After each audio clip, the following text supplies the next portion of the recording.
One of the things I so admired about your grandfather was not just his courage and conviction and commitment and character, but his simplicity. Let me make a connection to my friend Cornel West. I get asked all the time why it is that Dr. West wears this three-piece black suit every day, and there are a number of answers to that, but one of them is simplicity, which leads to focus, and that's another conversation for another time. But Gandhi, back to the story you told about going to see the king, was so simplistic in his life, in his apparel, in his approach. I mean, the guy is at once both complex and simplistic. I raise all that to ask, what do you make of the fact that we have not followed his example of how to live a simple life and a happy life? We live in a world now that is more consumer-driven, that is more material, good-driven. I wonder if you might reflect on the world that we live now that is not anywhere near the simplicity that Gandhi wanted us to wrestle with, but more and more complex, born of more and more consumerism. Yeah, it is. We've become a materialistic society everywhere in the world. And Gandhi used to say that materialism and morality have an inverse relationship.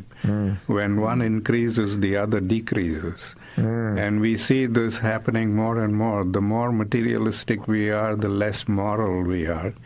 We have become greedy, we have become selfish, we are self-centered, we look at our own lives, we just want to grab as much of the pie as we can for ourselves, forget about everybody else, and that kind of society just leads to more and more violence and generates more violence. So when he talked about simplicity, he believed that, we all should be thinking about other people, we should be sharing with other people, we should be more compassionate and loving, and create a society where there is peace and harmony in them. It has to be built brick by brick. It can't be just put on a platter and handed over to anybody. It's our duty. Every individual has a duty to play there, and every individual has to make this world a better place. So it is something that we all need to commit ourselves to and to practice and work.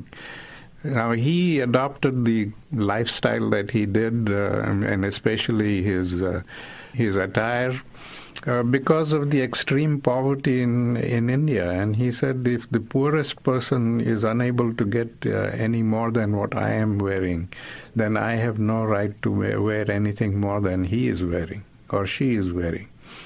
And so he brought his clothes and everything down to the barest minimum, because there was that kind of extreme poverty there. But he didn't expect that everybody in the world will dress like that or, live the way he did.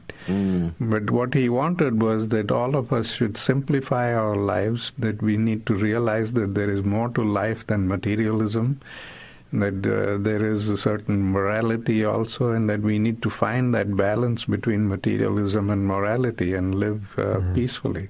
Wow. Wow, that's powerful stuff. And love of power produces relative powerlessness of love. But at the same time, love will have the last word, because people are going to reap what they sow, Well, that is the beauty of nonviolence. If you really believe in the philosophy of nonviolence, then it generates love, compassion, respect, understanding in people. Right. But if you believe in violence, then you're generating more anger and frustration and hatred and negative things. Arun Gandhi is the grandson of Mohandas K. Gandhi. He joined us today.